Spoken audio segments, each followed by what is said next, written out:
Ekor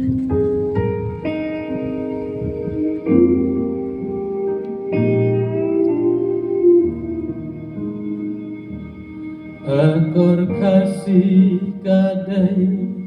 kabalata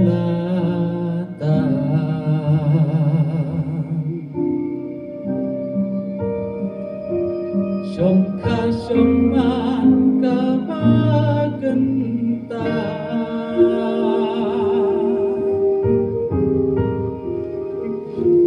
Riam kabedi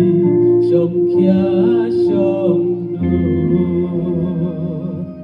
Ban berencana gadai sisu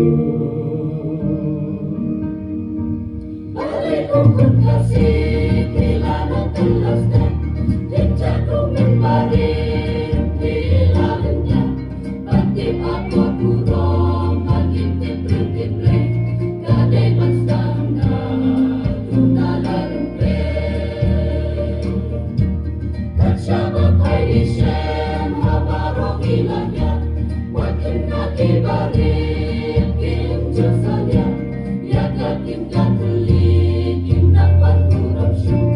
Iglet no instante Kami neipan Erket no yala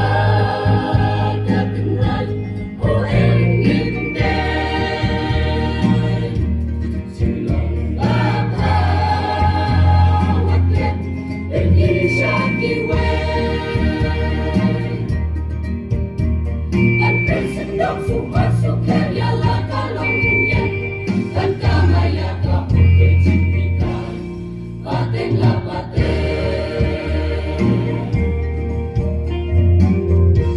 Ukasi pensua Udah pensongnya ha Udah ke udah wapan Kekana Kakin kakin kaki Dah maju terbang Waki badini Pusing kupat syah Pakai noyala Kakin rai O enginde Cilong baka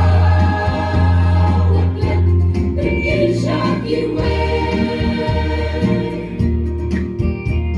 An presendok sumasuk Yala kalong dunia Dan kamaya kamu kecilikan Paten la paten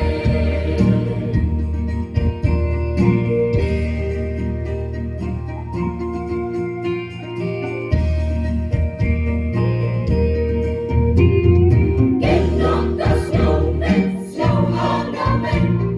Kenok terkuan mentega sarong himlen Retno cilia bisni Bacin lori